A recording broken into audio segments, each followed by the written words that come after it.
Did it work? Am I back?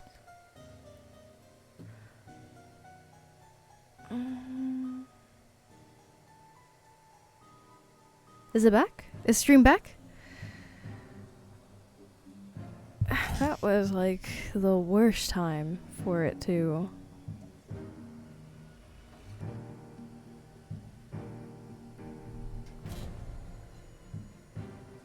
Okay. I'm back. I'm back. That was such an appropriate time for me to be, you know, giving you some sweet hot facts and stories about this game. Everything should be okay. Hang on. Okay. Hello, avocado. Okay. Okay. They did. They did. My cable got eaten up. So where was I? They had an assembly to hear the distribution of Sebastian's wealth, and there were 4 inheritors, all present. Deceased Beatrix Batley's son, Peter Batley, Rose Kubert, who already married and therefore had a name change, like last name change from Cloudsley to Kubert. Edmund Cloudsley is the oldest sibling. Willard Wright, they put him as an associate, so we don't know the relation between the Cloudsley family and Willard Wright. Hello, Rain. You came just in time to hear me explain the story that I had figured out. And yes, so all 4 of them are here.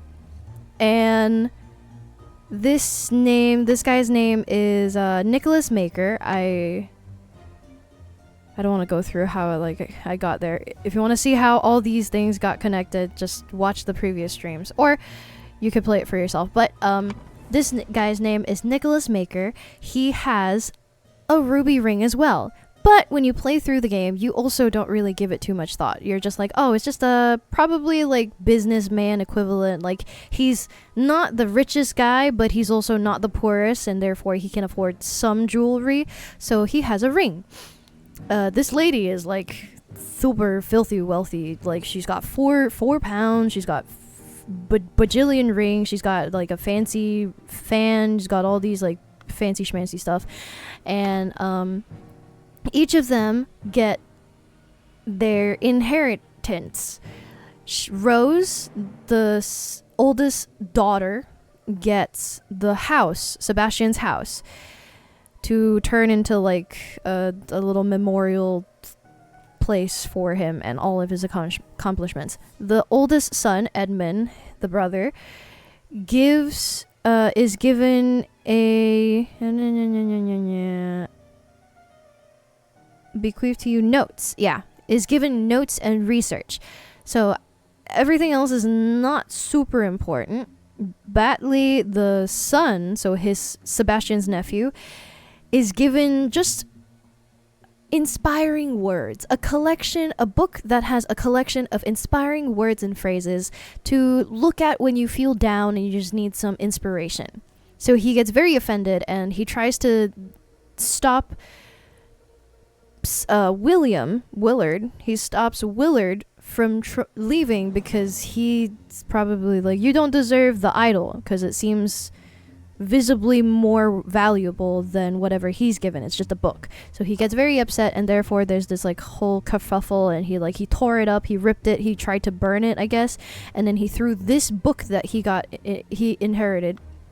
So yeah, Willard Wright, which is completely unrelated to Sebastian, is however given like a super valuable thing. He's given a golden idol, so clearly he got upset. And this is Willard Wright. He has the golden idol, sure enough. He also has the same ring. But again, at least for me, like when I was playing it, I was just like, okay, he has a ring. He's like rich enough. And he's like, if it's all the same to you, he tried to stop them, and then something happened. He got combusted. Spontaneous combustion, which from the previous one, spontaneous combustion. He was writing text about spontaneous combustion. So we move on. At this point, this is Edmund Cloudsley. He has his, he's super rich. He's got like 3 pounds, 3 shillings. He's got embroidered handkerchiefs with his initials EC. He also has this person who you don't really know the correlation yet, but later on you discover that he, David Gorin, works for Edmund Cloudsley. He has Ash Blair Finest Tobacco. So take note of the word Ash Blair. He's got a dagger, and he has, he's got some other stuff, but he's got a saddlebag that also has Edmund Cloudsley's initials, and he has a smoking habit, Ash Blair brand tobacco. And we move on. The next day, or some time has passed. Willard Wright, the previous person who had inherited the Golden Idol, unfortunately was the next target of a murder. Willard Wright, again, has the ring over here. He died because Ash Blair had murdered him. And you find that name very familiar. Ash Blair. Ash Blair Tobacco. But at that time, when I was looking at that, I was like, this guy is very much the same guy as the previous one. I don't think they're gonna reuse it, but there's no David Gorin here, so I mean, after going through this whole chapter, I was like, okay, so then that guy has to be Ash Blair. That's really weird. Maybe he has a twin brother? So I moved on. But he also has the same dagger. He has some notes from his employer saying that you've got like we've got a good reputation. Don't taint our name. Blah blah blah blah blah. We also have, yes. So there's this box. There's this box that probably had the Golden Idol, but you don't really see the Golden Idol here. The Golden Idol wasn't talked about, so we just move on. There's nothing important here. I just wanted to bring Willard Wright has died and Ash Blair to your attention. So Ash Blair with a dagger, with no hat, but very visibly similar to this guy whose name was previously known as David Gorin. So you move on to the next chapter. This is Edmund Cloudsley's house. Edmund Cloudsley's house.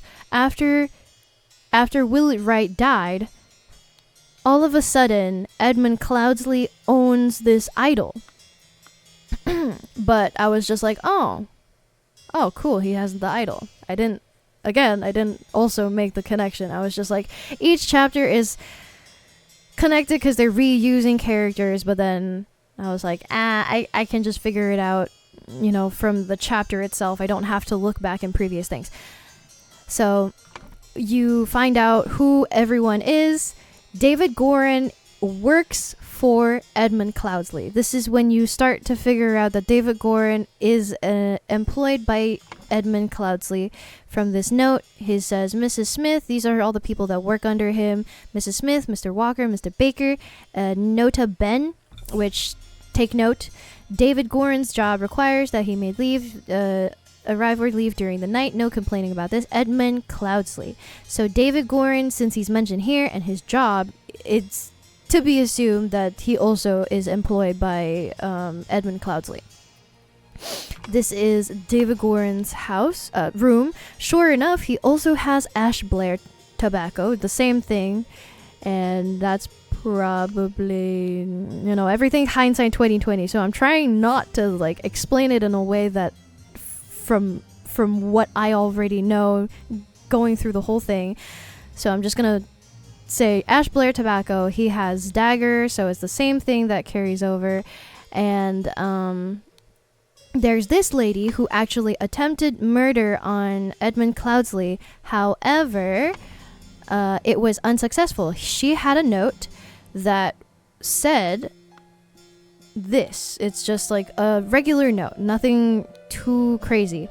However, there's a book over here that says Trivial ciphers reading only the first word. For example, money has changed, but there's like a huge passage. Money as a denominator, changed a lot, still in the same hands. It's a very powerful tool. So, codes. This is Ada Baker's room. She has a tiny little note stapled in the back of her cabinet that says, remember to take the fourth one from every row. So eventually you find out that if you do the same thing for ciphers, this substance, and take the fourth letter from each row, this substance, use substance to remove target. Sincerely, Dark Hand Steward. So she is given instructions by someone called Dark Hand Steward.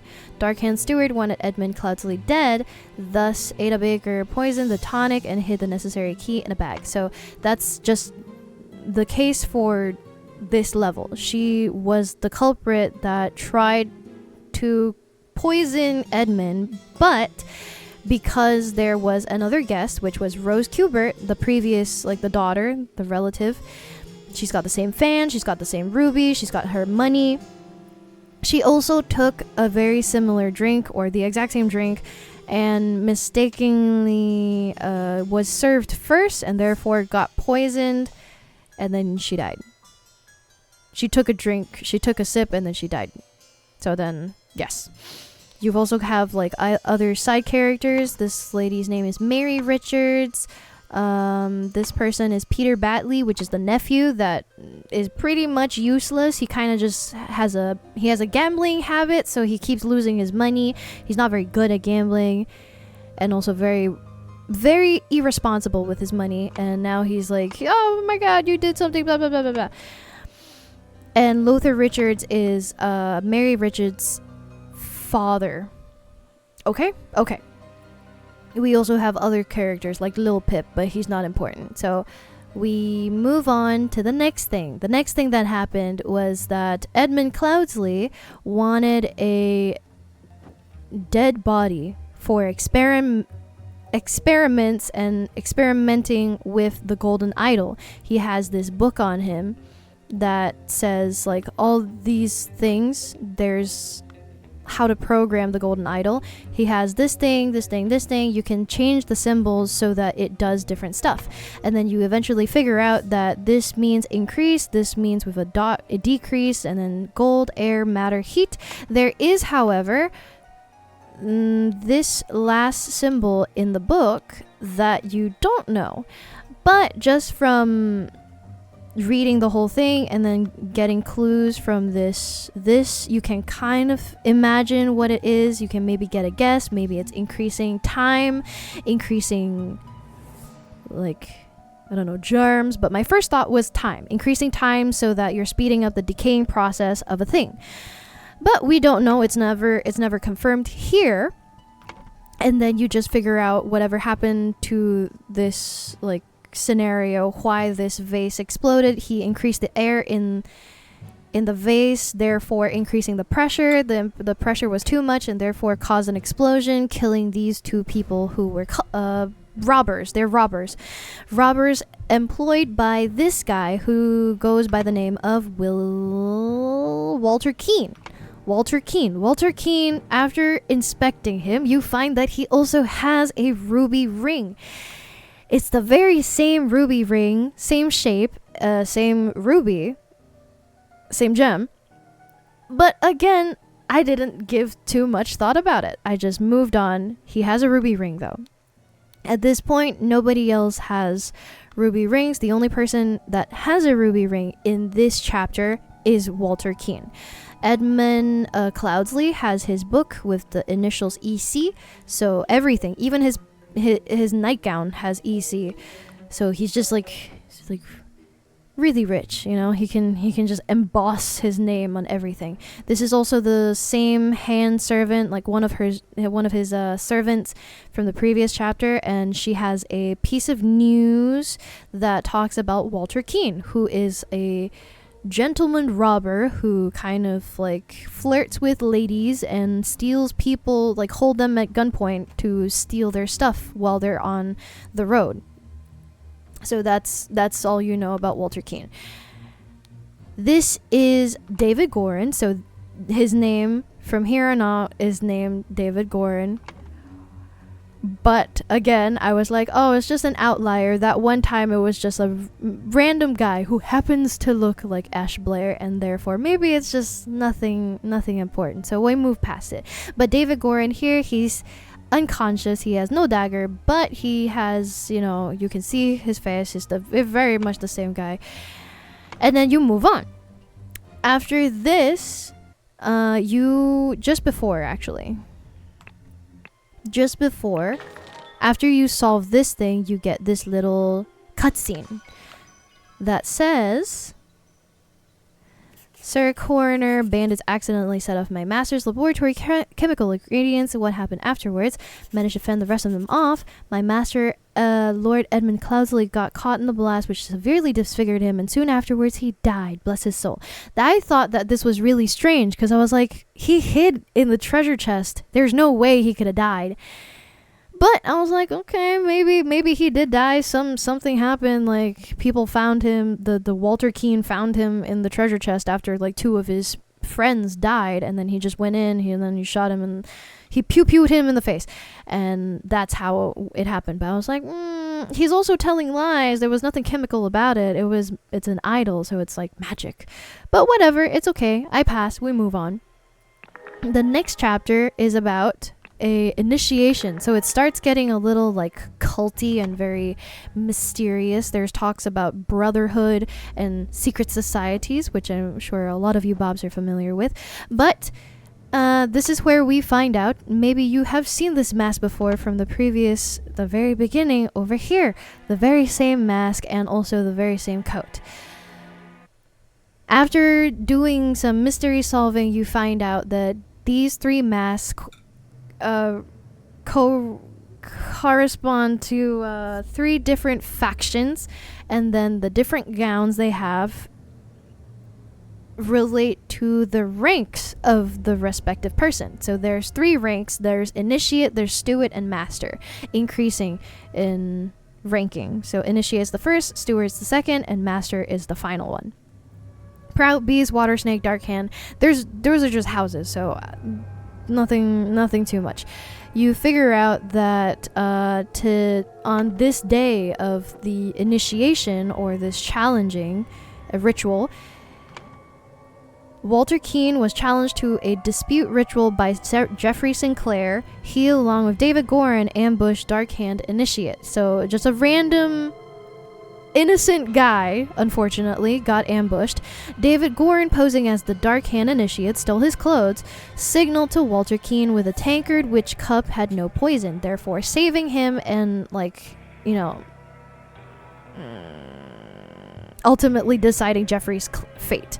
The other cup, Jeffrey Sinclair drank the other cup with the poison, and then he died. Meanwhile, Lazarus Hearst, a magical character that is now an introduction, like this is the first time that you hear him. Lazarus Hearst passed the Inception ritual and became a Proud Beast Initiate. You see notes that Walter Keane is vouching for this character called Lazarus Hearst.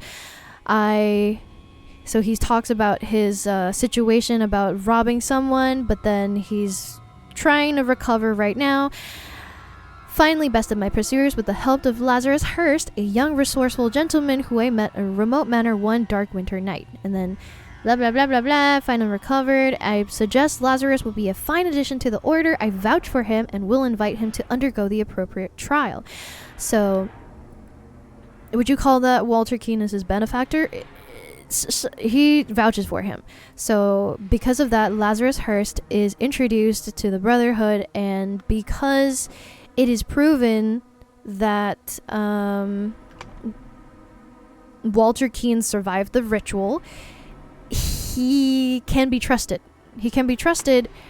And so Lazarus Hearst is also introduced. Now that, you know, he's a trusted man, he vouches for this other guy, so Lazarus Hearst gets in.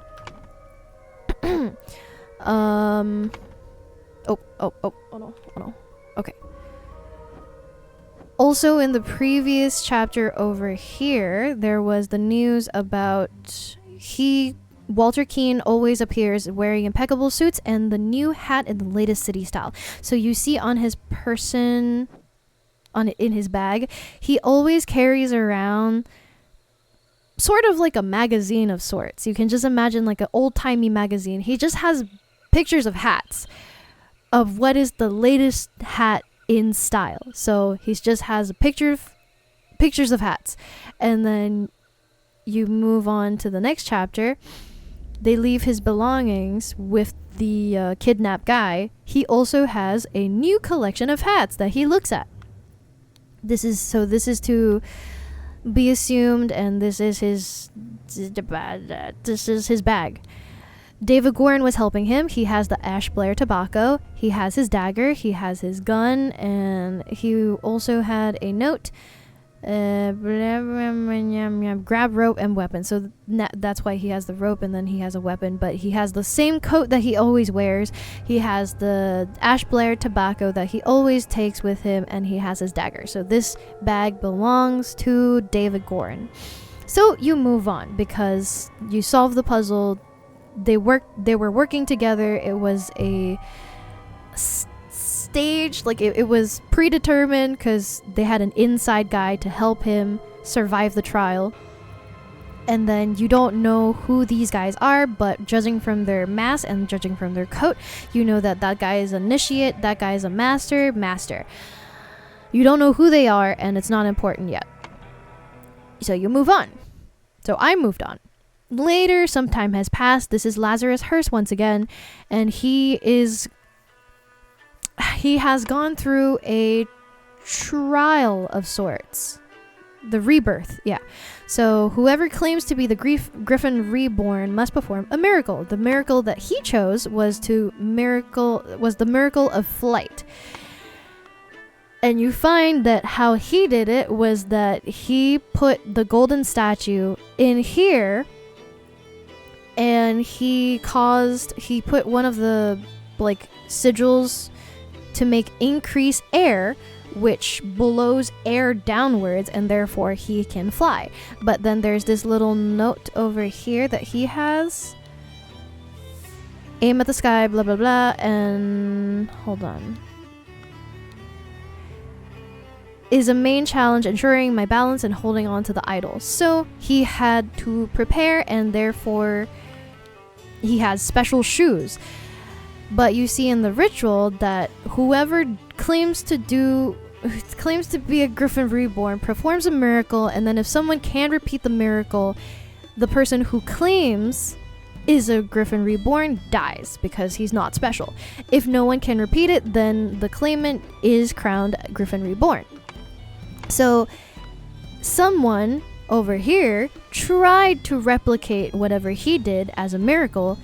However, he didn't have the same shoes, or he just didn't have the same things as Lazarus Hearst. He could not perform the miracle, and therefore he died. So,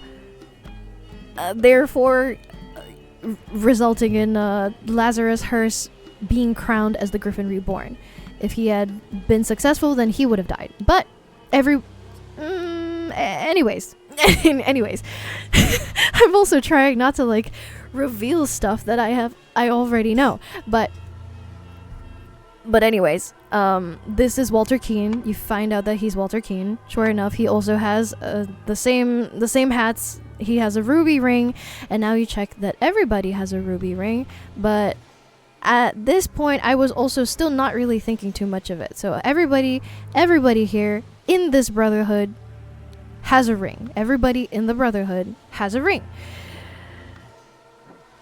Yes. Okay. And then from the notes that you read, you find out this is the same guy from the very first internal combustion hearing of the will. His face is the same. I was just like, oh, he's just a regular guy. But like, okay, so his name is Nicholas Maker. He's here. He's an initiate, so he's pretty low ranking, same as Lazarus Hearst, but because Lazarus Hearst claims to be Griffin Reborn. I guess it like skyrocketed his position. These two are masters. This guy is also a master. Walter Keane is the Dark Hand steward. And then you also check that these masks are also like there's two of each. With the water snake, there's only one, but this guy who was a water snake is here. So the missing second water snake is there. He's a water snake. He's a master. This guy, after reading the notes, I made the connection, but then what did I write? Nicholas Maker is the water snake because of this. Dark Hand Master JT. You find out JT means James Turner. He's a doctor, and he calls himself Dark Hand Master. So you can clearly see he's a master. You don't know which house he is in, but he is Dark Hand, so he's wearing the green mask.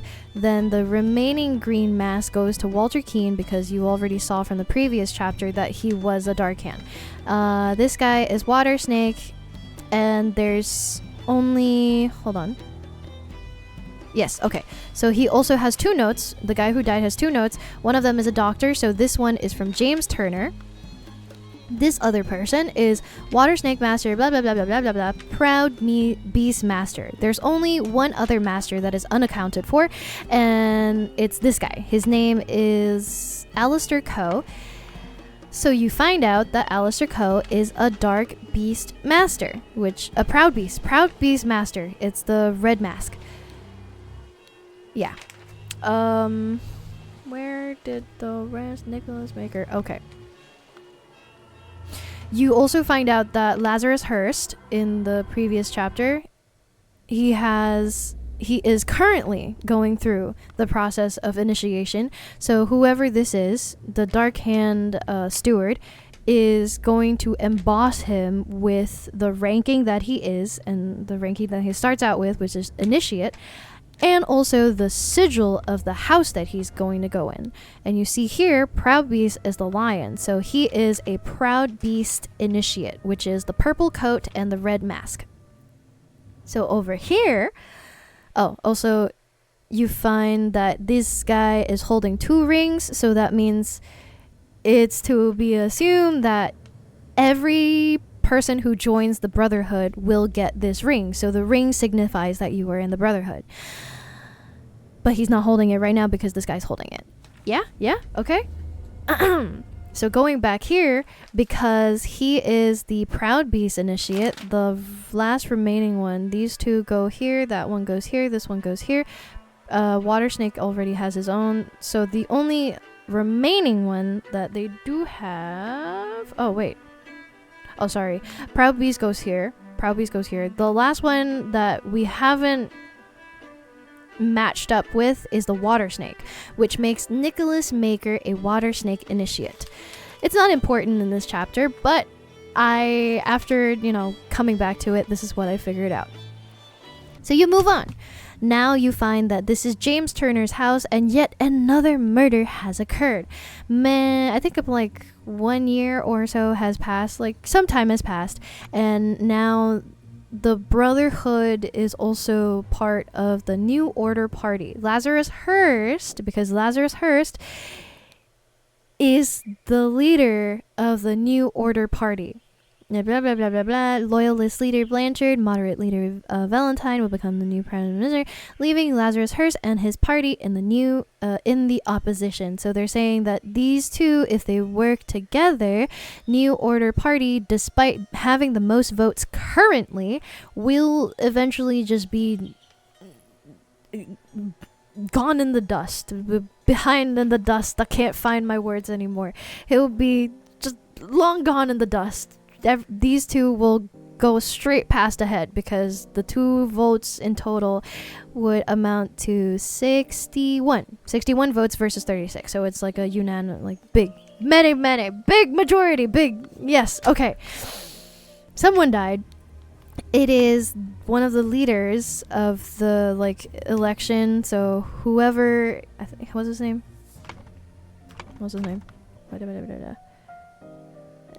He is in charge of Moderate leader. So he was the moderate guy. Yeah, Valentine, who died, is in charge of the moderates party. So with him dead, that means that leaves the loyalists, right? Yeah, loyalists, which has the least votes out of all of them, which makes them the least likely to win. Because I think, just disperse, blah, blah, blah. And yeah. He died. There was a whole bunch of things that happened. Many people were drugged. James Turner drugged Leopold Blanchard, this guy, the other party leader, in the library and stole a button. Because he has a missing button. He has no more button. Meanwhile, in the tea house, this Lumerian tribal guy called Patu drugged Gideon Bell, which is just a young man, is what they say, a young man, and stole a Lumerian seal. So there are 12 seals, but if you count 1, 2, 3, 4, 5, 6, 1, 2, 3, 4, 5, 6 plus 5, 11. So there is one seal missing. There is also a boomerang missing. He has the missing seal. So he drugged and stole a seal from the salon. In the salon at around noon, Alistair Coe killed Augustus Valentine and planted the button on him to frame Leopold Blanchard, because he's holding a button that belongs to Leopold. So, ruby ring, nobody else, ruby ring. Nobody else has a ruby ring. These guys are servants. This guy is just a policeman. This guy also has no ruby ring. And if he had, I don't think he'll be dead. So these guys were in cahoots. And this one is kind of like you can already guess because of whatever happened prior. Because these two were also in the Brotherhood. So if you ain't working with your brother, then there's gonna be some commotion happening. So they work together. In my mind, I think that they work together. That's why, even though James Turner stole the button, Alistair got the button. So they, at one point, they passed it on because according to their notes, who is it? Alistair. In the morning, blah, blah, blah, blah, blah, sometime in the afternoon, Dr. Turner arrived, set the butler away. So at this point, James Turner got to the chess house and they started playing chess, but it could have also been at a time where James Turner passed the button on to Alistair, which allowed Alistair to then go back into the salon, kill Valentine, and then plant the button onto Valentine to frame, what's his name?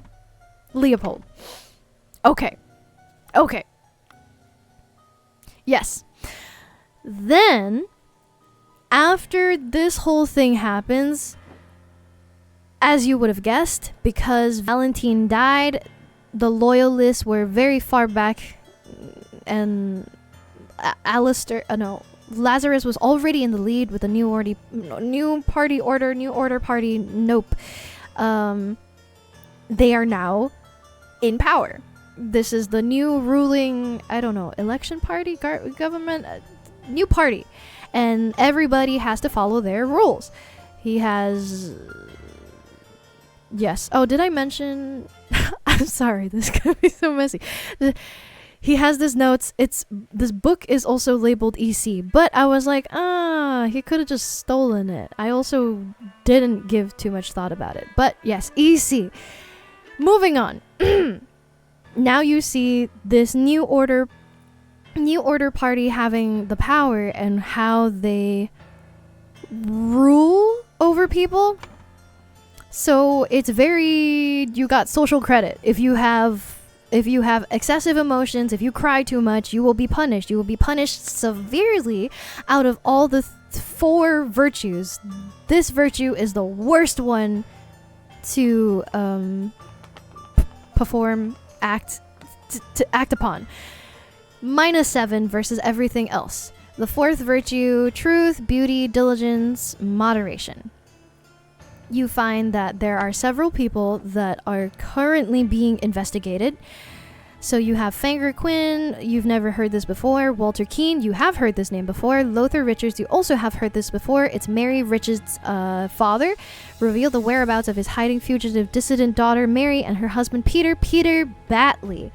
So now you find out that Mary and Peter Batley, who actually did have a crush, but like, you know, he had bribed back over here. It wasn't really important, but there's a note sent to this butler saying, ensure that this beautiful lady sit next to me during dinner and I will slip you a shilling, Peter Batley. So he asked that guy to put him over here and Mary over here, because surely enough he did get 1 shilling.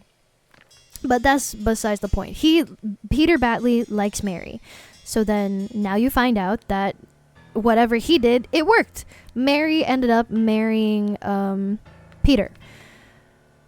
And then the father kind of just betrayed her. But yeah, Lothar Richards, it's as has been mentioned before. Josh Bailey, not important. Josh Bailey, not important. Horace Webb, also not important. But Gideon Bell was the previous guy over here. He's the blue-haired guy. This guy. Gideon Bell has many demerits. He wears outrageous hairstyle. He broke down in tears 10 times during the questioning, refused to start working, evaluated as 5 instances of job skipping, rejected the Heart Arbiter's request that he share information of a secret entrance to the castle of his cousin, the Sovereign. After totaling, because each instance is considered a bad act, so 10 times of outrageous emotions is 7 times 10. He already has minus 70 merits. Outrageous hairstyle, that would be fashion, so minus 2. That leads to minus 72. Refused to start working, so that is under diligence. 3 times 5 is 15, so that is now up to an 85. Wait, did I do that? Yeah, 87 merit, and then he kept a secret, so 88 merits in total. Gideon Bell received minus 88 merits. Horace Webb plus 4, like all these other people, blah blah blah, you do the math. And it is then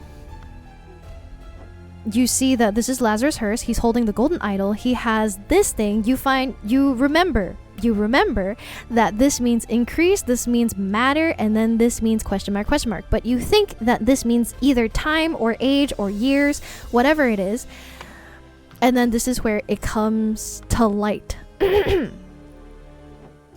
So someone had already been punished. There was a, what was it called? Tribunal. A trial was opened. Everybody was sentenced to whatever thing that they had. This guy, super old, no apparent wounds, but he is not breathing. And then he has this very mysterious letter, which I still can't really figure out, but like, despite the fact that I can't figure out, there's also many other things that I've found out, so like, in my mind, not super important, but it will be just more secrets if you do know what it is. This is Nicholas Maker. You see his face, he's the same face. You see, like, blah, blah, blah, blah, blah. You also know that Walter Keane, he's not mentioned here because, I mean, he's gone. He's not in this picture right now because he's not important. Flirted 3 times with different married women, wore ridiculous headgear, 5 events. That's very mean to say about someone's hat, but anyways. Claimed that he had not betrayed the High Arbiter, Lazarus, during his ritual of ascendance. Expelled from the party of order. So he did many bad things in the eyes of the party, and he had received a total of negative 32 merit. Pretty bad, but not as bad as Gideon Bell. Later on, you find out that I don't know how I did that, but like, in my mind, after looking at the sigils, and I was like, okay, that pretty much confirms my suspicions. What if it really is increasing the age of a matter, of a thing? So then that means that the 88 merits isn't just your social credit, but you lose 88 years of your life. So that means you get 88 years older instantly. You get 32 years older instantly. You get 17 years older instantly. All these merits. And then if you get +1, +4, it probably means you gain more years on your life. So you get younger. Walter Keane is, the year currently is 1795. 1795. Walter Keane was born in 1758. He would be, I did the math, he would be 37 in 1795. If he had punishment, he added 32 and was added 32 years to his 37 years of life right now. He would then now be 69 years old. Instantly 69 years old. 3 years have passed since the Order of Party has seized power. During tribunal, Gideon Bell is the largest merit deduction in all tribunal history to execute his punishment. The idol was used on him and he lost 88 years of his life and he died. Gideon Bell is the youngest of all these people currently listed over here. Gideon Bell is 20, what's it called? 20. He's 20 because it's 95. Yeah. He is 20, a young, spry chicken of 20. He has 88 merits. 88 plus 20, unfortunately, still means that he instantly aged to 108 years old, and therefore just crumbled before everybody's eyes, resulting in now is an empty husk of a man. Shriveled up old man, no apparent wounds, but his body was just too old and just gave out. So you figure it's not just merits, it's not just points and like they'll be, punished in some other way, but the punishment is years. The merit equals to the years, how much you lose, how much you gain. And now that brings us back all the way to the very last chapter. So, there's many things to figure out. There's many deaths. I accidentally filled this in already. So, there is news that this young boy is holding. He says that since the 3 years since they were in power, High Arbiter Lazarus Hearst announced that in 2 months, the party and its supporters will participate in a peaceful march. Peaceful, maybe it is, but I'm thinking not, to the king's current residence to demonstrate their virtue of moderation. It is March 1793, so 2 months, that would be May. It's May. So now it's May. Yes. There's many things that you can inspect and you can go to. So this is the manor. This is the Blackfield Manor that you recognize from this game. It looks exactly the same. It's just that it's slightly different now with, newfangled contraptions, a cannon, and then some other things. So you connect the dots. Sebastian died, leaving the house to his sister, Rose Q*bert. Rose Q*bert, unfortunately, also died here, which then meant that someone else inherited it. When Rose Q*bert died, Peter Batley, which was the nephew, inherited the house, and he's rich now. So these two are now married. This is Mary. You might recognize her from previously. And this was the note that Peter had sent to her all those years ago at the time when Rose had died. So it says, I will help you, like I will fight for you, my dear, and blah blah blah blah. And it says, my uncle Edmund Cloudesley died in some robbery and I am rich. Now your father will see me for the man that I am. Let's marry. So after Rose died, I think maybe even if it was passed to Edmund, it couldn't have been passed to William because he's already dead. So then if it was passed to Edmund already died. He had died after that fact. And the only remaining person to inherit any of the remaining wealth would be Peter Batley. So he got the house, he got Edmund Cloudesley's wealth, he's really rich now. And therefore maybe Mary was like, he kind of looks like a zero, but I'll still marry him anyways because I want to live in comfort. And then she has a second letter, which is really strange. Become the pure flower that I know you can be for me, Edmund Cloudsley, 1788. Very weird that an old man is sending a very young lady this message, but okay. Kind of gross, whatever, doesn't matter. However, she has a new letter, 1795. The date is the year is 1795. How can Edmund Cloudsley, who has died, come back to life and write this letter? It could be a trap. It could be someone posing as Edmund. So I was just like, weird. Dear Mary, I know that your unworthy mate is hiding you. I shall soon free you from his dirty paws and ship him to the colonies. While I will put on a pedestal of sweetest praise, and you will become my ideal wife.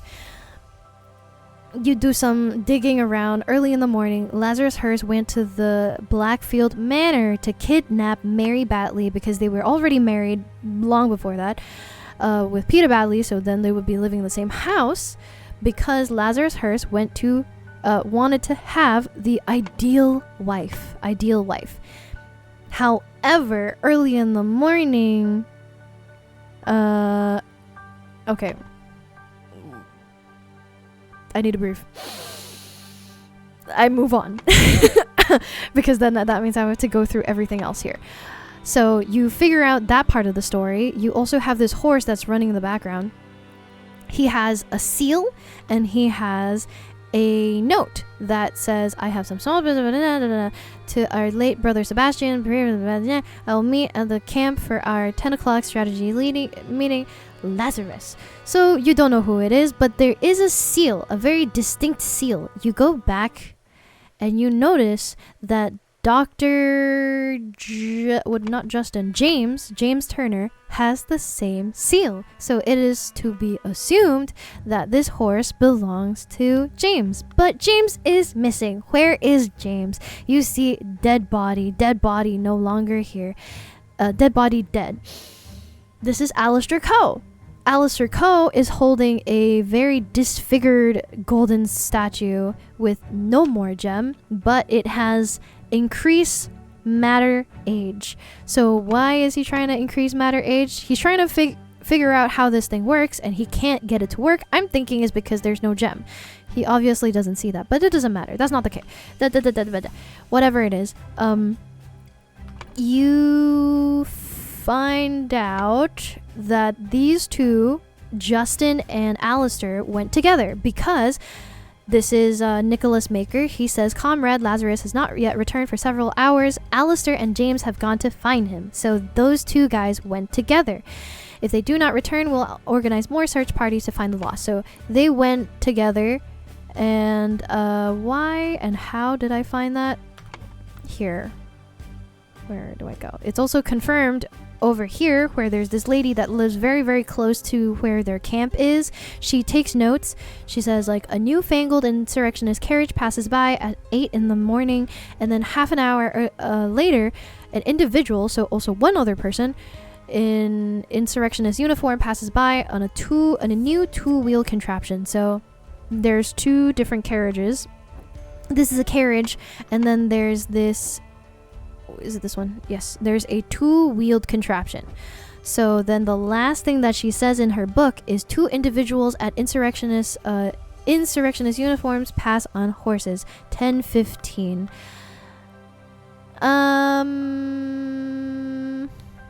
What did I do? Well, I can't exactly remember how I got to this point of like figuring out. I just made the connections. James Turner and Alistair Coe, so there's two people, went out to try and find Lazarus Hearst. This one is yes, because this is stated. Instead, they found the something at the manor. On the way back, they started to fight over it. So they went to the manor because Lazarus gave James the letter about going to attend to some business at the property of our late brother Sebastian. Because Sebastian was also in the Brotherhood because he has the ring, he has the mask. It's proof. He is and was in the Brotherhood. His name is also Sebastian, so there could be no other Sebastian that he's talking about. So, property of our late brother Sebastian, which is the manor. So he went to the manor and they tried to look for him, but they instead found the golden idol at the manor. On the way back, they started to fight over it because, as you can see, he's got like what's it called? He's got scrapes on his legs, and he has there's like knife. He's got slash marks. He's dead, and also there's this note over here that says, Alistair Coe, pompous and vain, military man, ready to obey and ready to kill. So he could very much just, and then James Turner is dead. Greedy, hedonistic, requires constant material motivation to cooperate. So it would also be no surprise that as a materialistic man, he would also fight over the golden idol. So they fought. And then turns out Alistair Coe killed James Turner at the crossroads. And then there's this other place over here. Yeah, there's this other place over here. There is a man with some... It's not a tattoo. He's also got some scorch marks, the burn marks that they do for the initiation of any Brotherhood brother. He is a dark hand from, if you remember the sigils, over here, dark hand, and he has 2 eyes, so he is a dark hand steward. Dark hand steward, and he says, I recognize that voice. It's you. It's poetic that you've fallen for the same trap as you did all those years ago. Straw men are your bane. Straw men. You go back over here because you remember that in the coffin they tricked Edmund Cloudsley and everybody else that they would be bringing a dead body over to his secret hideout because Edmund Cloudsley over here wanted a dead body. I must ask David to fetch me a dead body for further experiments. It's vitally urgent. So over here on David Goran's body, it says, one of the old workhouse geezers croaked yesterday. I will arrange for a cart to move the carriage if you send me directions. Be quick, do not bury him, blah, blah, blah. So it is, you can assume that Walter Keane sent David the message that I know of a guy who died. Give me an address so that I can go to your place of residence to give you the corpse. So they delivered the quote-unquote corpse in a coffin. When they opened it up, they found out it was a straw man. And then he got clubbed, and therefore he's unconscious. So he got tricked by a straw man. Straw men are your bane.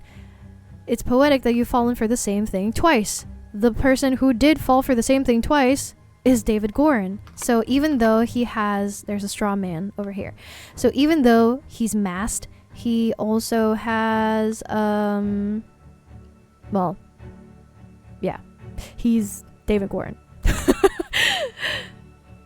He also has this 2-wheel contraption, which I would think that, if you were higher ranking, you would be in the carriage and not a 2-wheeled man-powered device.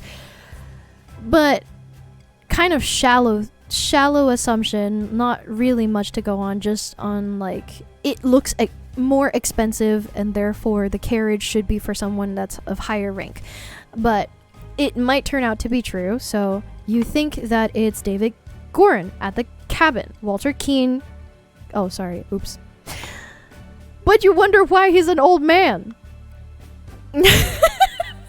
You wonder why he's an old man. Someone got expelled. Someone had sent him, Lazarus, a note. You took 32 things from me. That's many things to be taken, to have taken things from. I demand you return them. You refuse. I will reveal the story of your true origins known to the other party leaders. 11:30 May, place the idol that... Meet me at the place the idol was stolen from my brotherhood, and poor Willard Wright met his death. So he's talking about the Mermaid Inn. This Mermaid Inn because Willard Wright died. Willard Wright died. and come alone, bring your proof, something personal of yours to give to that veiled woman. So you tie your reply, release it in the cage, and you find me. So he goes here. You find that there is indeed a pigeon. So there was a message that was sent. I admit that I have treated you unjustly after our long cooperation. I will come alone in peace so we can discuss your compensation.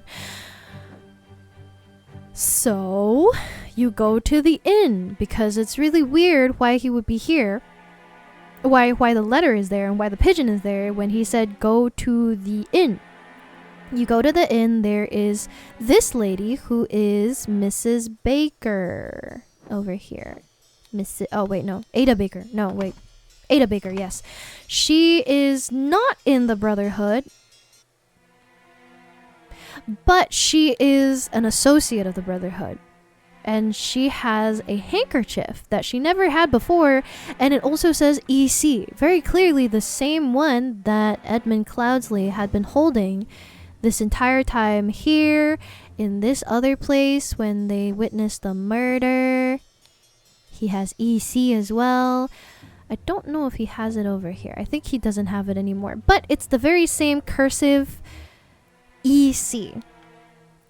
She also has a note. I have instructed him to arrive at around 11:30. Most likely he'll be in order party uniform. If he comes alone without any backup outside, approach him. Gives you something belong to the one who escaped your tonic. You may proffer him the instruction slip I gave you. Conceal your face. He may recognize you. So you go back.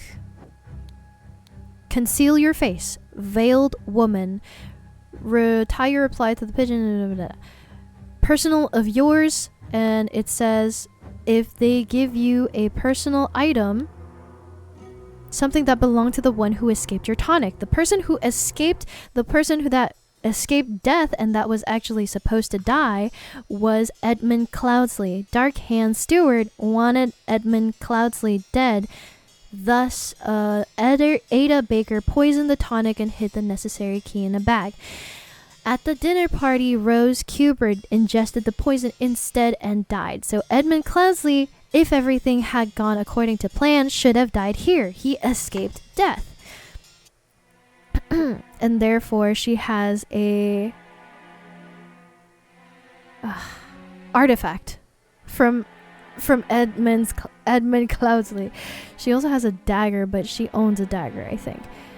Anyway, she has Edmund Cloudsley's stuff.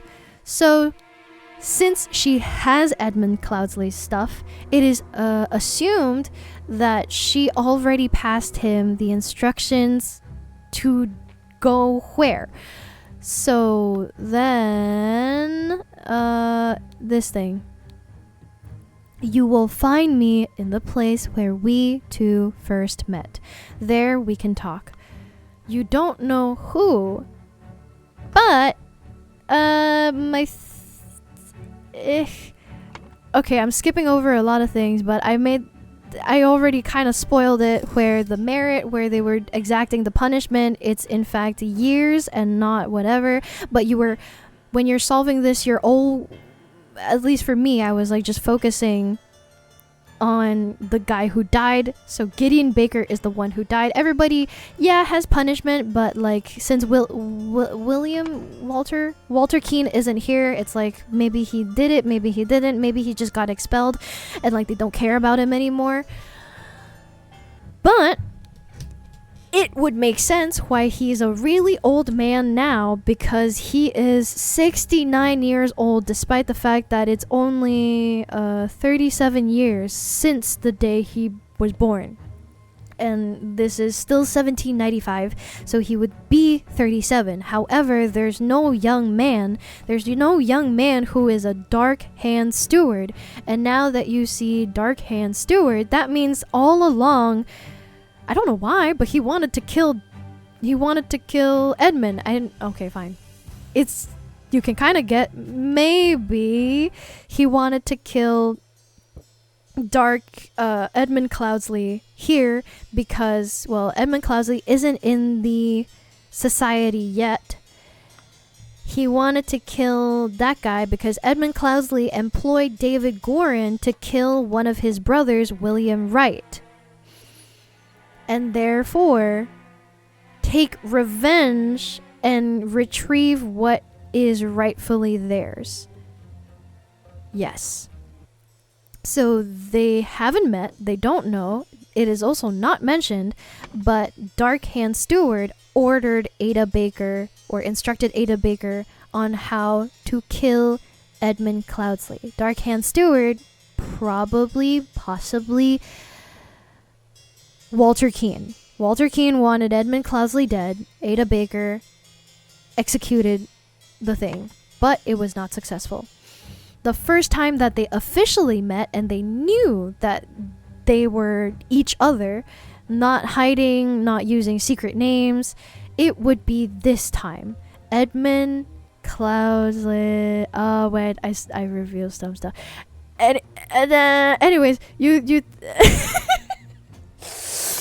At some point, okay, I'm skipping over some thoughts. At some point, I was like, that's really weird. Why does Lazarus own some stuff that Edmund Cloudsley has? And also, why does his face look like that?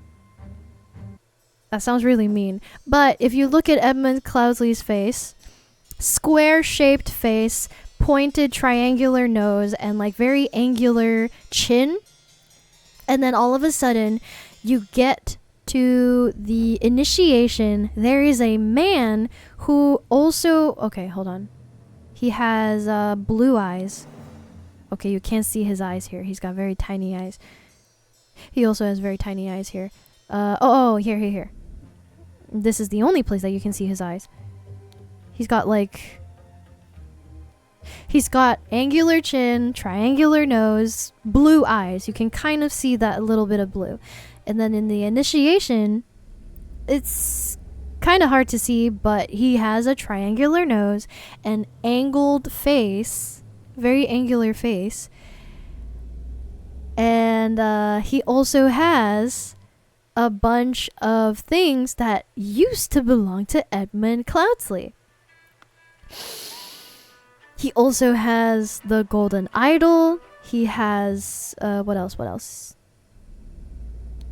He doesn't have anything here, but he has the golden idol. He has there's one other piece of information that I'm like not. Oh yes, over here. He knows how to work. Man. Okay, whatever it is, I figured out that he's him. I was like, what if he used the idol on himself, and when he asked for a dead body, he was faking his death. Whoever died, so these two people died in the blast, whichever one they used, doesn't matter. Just label them as Edmund Cloudsley. He performs, and then he could perform one of the things on one of them to see an experiment, because they're freshly dead, died literally in front of in his eyes, and if everything worked, then he could perform the decreasing of age on himself to make himself younger. What if Edmund Cloudsley didn't actually die, but instead just got younger? Because all of a sudden there's this mysterious man whose name is Lazarus Hearst just appeared in the middle of the story.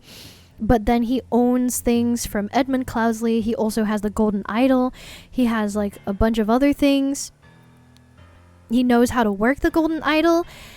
What if he just got younger?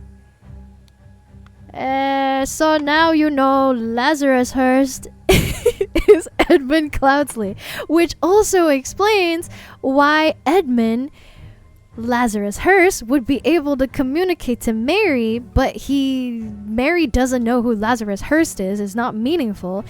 She might just know him as like the party leader of the New Order party, but she knows who Edmund is.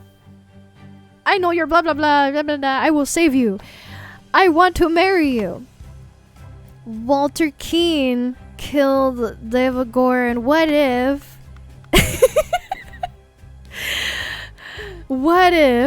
hold on. What if Lazarus Hearst, actually, over here, under his notes, David Goren, since his success at Mermaid Inn, he was never at Mermaid Inn. That also confirms that this was just an alias. He was using a pseudonym, and it's not actually Ash Blair. Ash Blair is just the name of the brand of tobacco that he uses and he smokes. Over here, Ash Blair, and also over here, Ash Blair, and also over here, outside in the box, Ash Blair. So very easily he got a fake name to just perform some acts, some not super good acts that would be, associated with a company. Ash Blair murdered someone at the Mermaid Inn. Ever since his success at the Mermaid Inn, proven to be resourceful and discreet professional, David Goren was also Ash Blair. What if, as a trusted individual and person under Edmund Cloudsley, aka Lazarus Hearst, he asked David Goren to go to the inn in place of him, since they're all wearing the helmet that conceals their face. Maybe they have the same build, but they definitely have the same uniform. So they go there. He could just pass the handkerchief over to David. David passes it over to Ada Baker. Ada Baker passes the instructions to over to here. You will find me in the place that we two first met. There's no other person that they two first met other than the cabin. The cabin is where Edmund Cloudsley, David Goren both met Walter Keane for the first time. And then at some point, probably just after they faked the death, so after this scenario, and then over here, they worked together. I don't know how they got convinced, but Walter Keane, maybe because he was already being threatened to undergo a trial that may cause him to die, he asked for help in exchange for not reporting them to the authorities. David Goren, Lazarus Hearst, Edmund Cloudsley worked together with Walter Keane.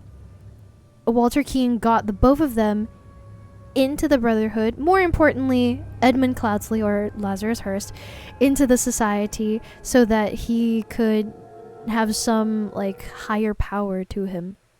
So Walter Keane, David Goren went here. He got the instructions where they first met. This is the cabin.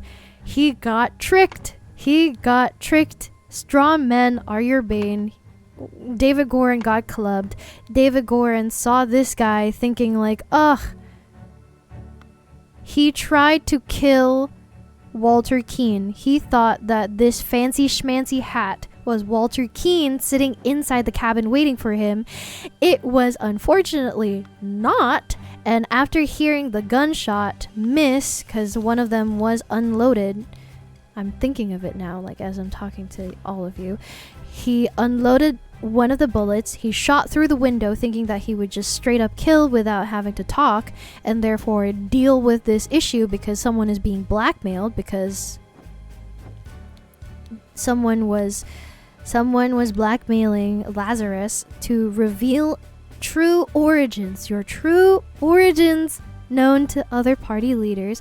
What else of true origins other than he's not actually some other separate guy, but Lazarus Hearst is instead Edmund Cloudsley, who just got younger by many, many, many years. So anyways, Walter Keane killed David Goren because he was haha, I hide in the pond, I find you, you are the bane, you died, I killed you. So he killed Walter Keane, killed David Goren at the cabin. Peter Batley killed Lazarus Hearst at the manor.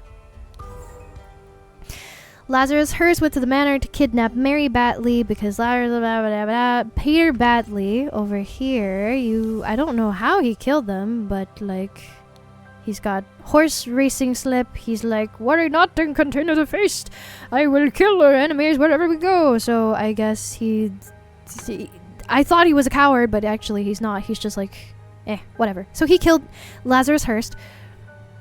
Really weird.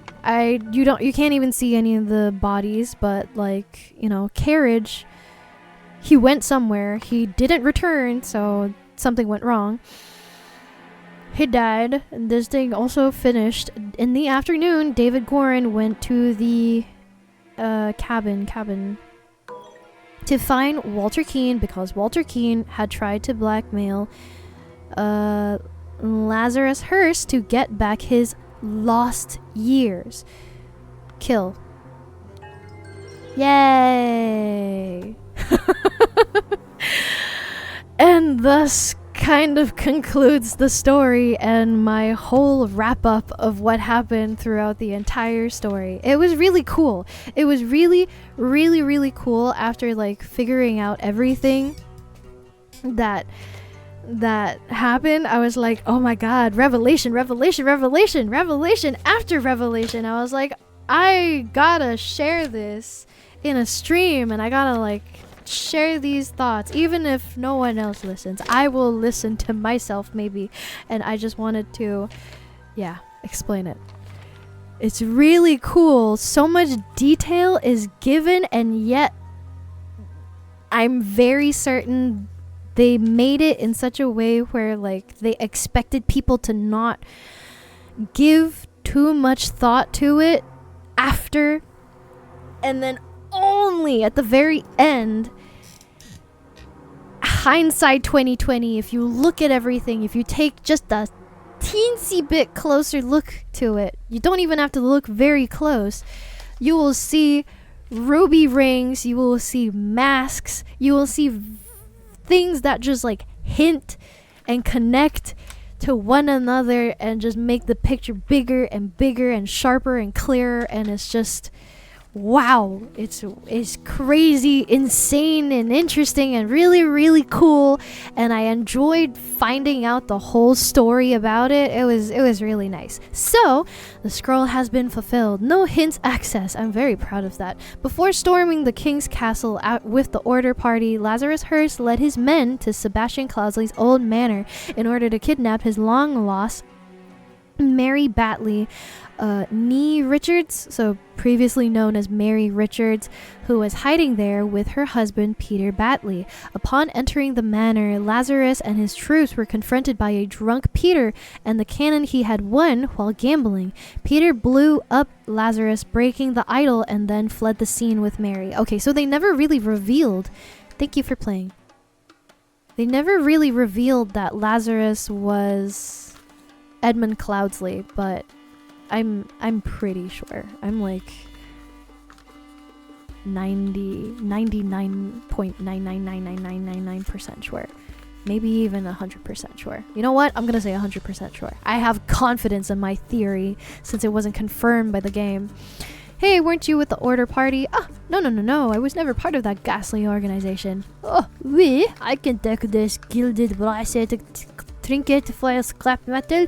You can have 3 sous for it and call yourself lucky. Oh, that's Alistair. Oh, and then they're selling off the thingy. Drink down with virtues. So it seems like everybody was very suppressed. Even the people that they were working with, what's it called? Alistair Coe, James Turner, they had all their demerits, but overall they were like proven to be good and faithful to the order, plus however many, and then the total was like plus 4 years, plus 1 year. Oh, I think for theirs is like a little bit more. It's like plus 11 years, plus 12 years. So that was the story! Whew! A lot of stuff. It was very fun. I'm very hungry. I'm gonna eat while the credits are rolling.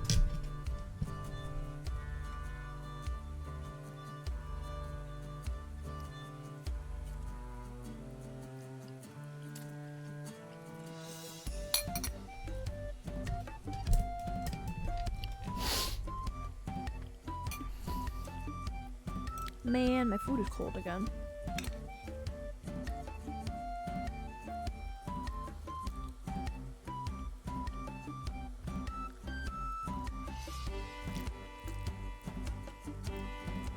I'll be back.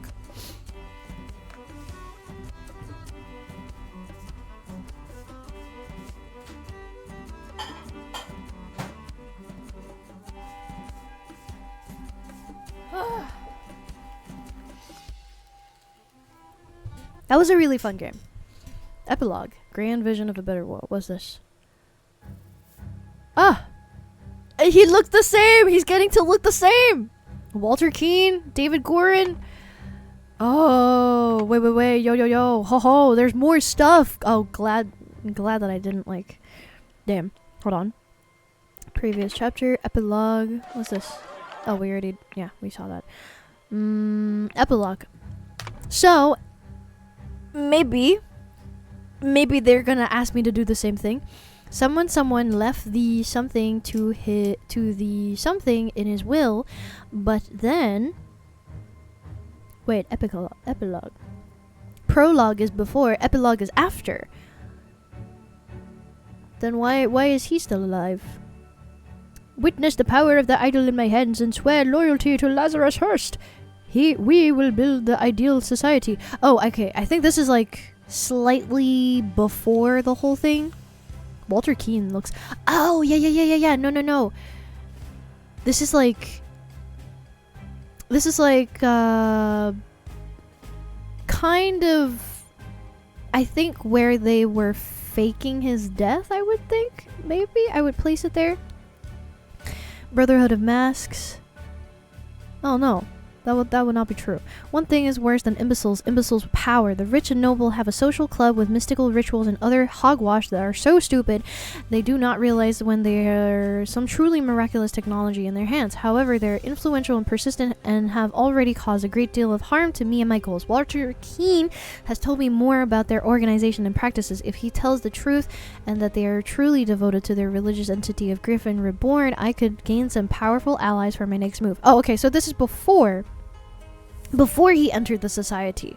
Order Party Manifesto. All citizens are equal. All citizens must serve society to the fullest extent of their abilities. Citizens must be evaluated according to how virtuous they are. A society with internal contradictions is unsustainable. Therefore, it must be led by the most virtuous citizen. The king should step down. The aristocracy must be abolished. The more virtuous citizens are able to serve society. Therefore, virtuous citizens deserve to gain more time on this earth, and bad citizens deserve to lose time.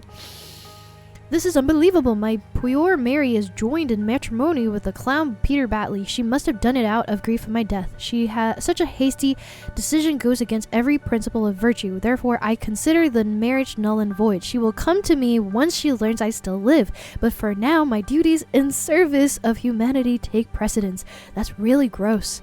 In my mind, that's pretty gross.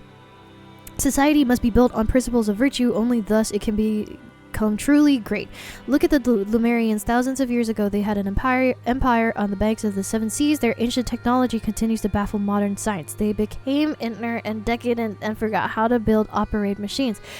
Their empire crumbled because it was built on pleasure-seeking, not virtue. It is by divine providence that I got my hands on working ancient Lemurian artifact, the Golden Idol. I will use its powers to set humanity on the right path by building the ideal state. Okay. He is increasing time. I don't know why he is. I swear it. Yes, the powers. I will do whatever is necessary to build a better world. So he has the information. Yeah. Okay, wait. Hold on. My notes. I said James Turner was the Dark Hand Master. Yes, it is. Angus MacBain was the guy who died. Alistair Coe is the Proud Beast Master. Sebastian Cloudsley is deceased, which was the Dark Hand Proud Beast Steward. Willard Wright is... Where did I write that down? Wait, Willard Wright. Proud Beast guy. Oh, Willard Wright is the guy who died, so wouldn't exactly have known. He said Brother Proud Beast, I think, but rank was unknown. The one that I did know was Nicholas Maker, Water Snake Initiate. Yep, there it is. Chester Davy, I don't think I ever saw him. What else? Walter Keane, Darkhand Stewart was already confirmed. Jeffrey Sinclair was the other guy. He died, so we also don't really have much airtime from him. And then David Gorin, he says, "Yes, my lord, I swear my loyalty to you and will undertake whatever tasks are required of me. David, I thank you for dealing with all the challenges relating to my death and for keeping an eye on our new ally, Walter Keane. I do feel I have impressed him not only with the golden idol but also with my vision of the ideal society. Come to our hideout November 24th. We are ready for the next step. E.C. Edmund Cloudsley." Oh, who's this dead man? Man is not breathing. Donate to a veteran who lost his leg in the noble defense of his homeland. Okay. Half empty bottle of gin. Alright.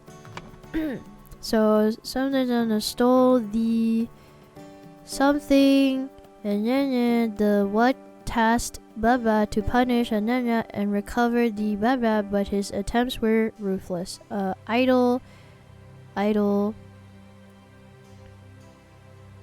David Gorin. Oh, wait a minute. Yeah. David Gorin left the youth to the...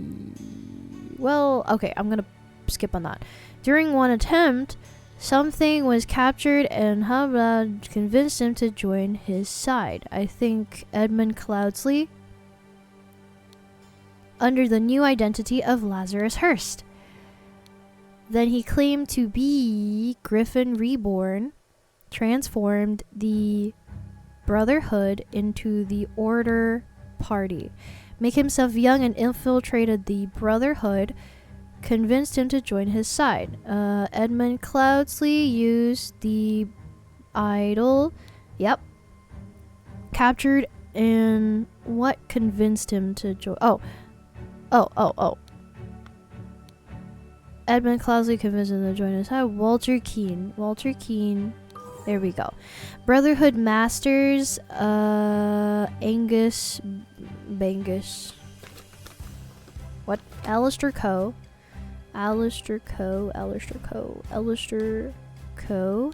and James Baxter helped Lazarus Hearst seize power in the country and force the rule of virtues by taking youth away from common people and giving it to the Order Party members right before the final showdown with the uncooperative king.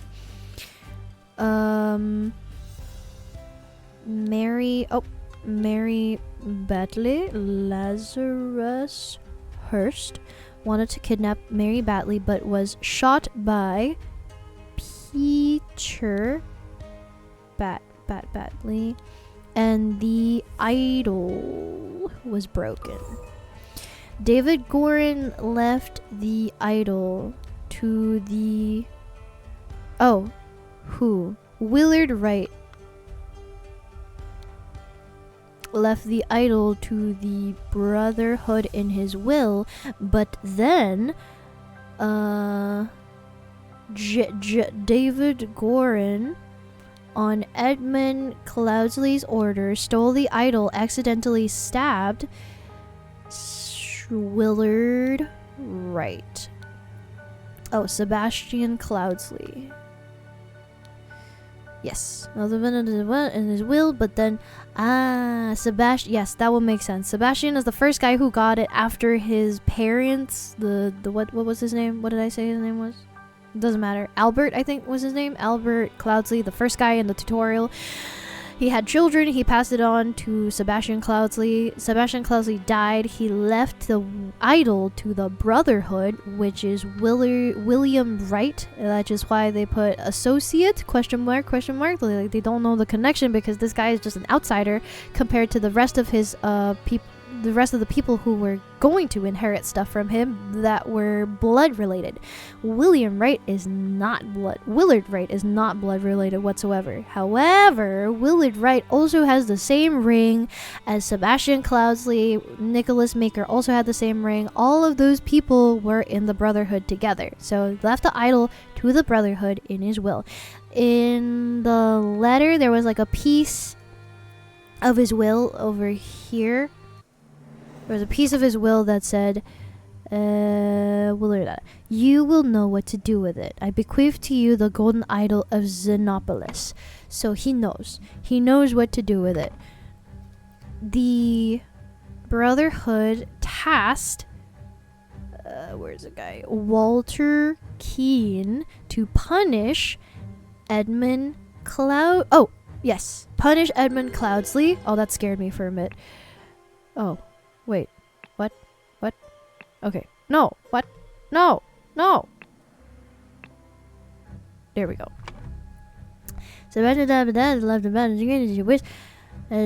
Stole the idol, accidentally stabbed Willard Wright. The Brotherhood tasked Walter Keane, who was already in the Brotherhood, to punish Edmund Cloudsley. Walter Keane was a Dark Hand Steward, so he's like a mid-rank guy.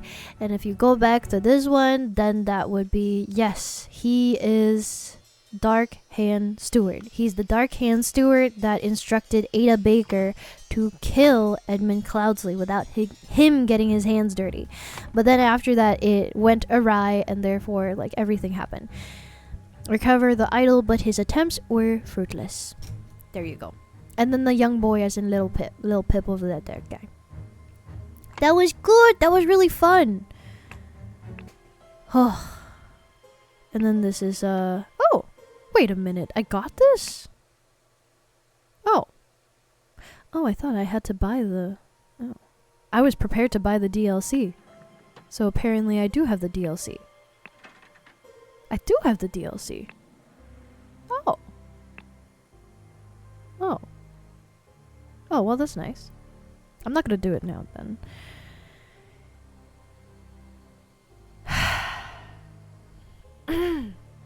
That was a really fun thing. Oh my god. I hope all of you Bobs who were trying to catch and follow managed to follow along. I went back and forth sometimes on my words, and then I stopped and I changed it a little bit, but I was yeah, I hope I explained it simply enough, which also led to you feeling like oh my god, you know how like when you watch a mystery movie and then you find some revelation and then it suddenly goes like like it gives you chills, like oh my god, that was so creepy, that was so cool, that was so scary, kind of like that. It gave that to me when I was like writing it down, but yeah, I liked it. It was really nice, really cool, really cool.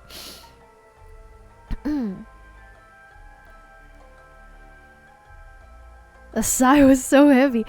I was explaining a lot of things. I was running through a lot of my thoughts at the same time, and I wanted to get everything out without leaving any bit of information, so that even if, you haven't seen me play most of the game, you would be able to catch and follow, hopefully.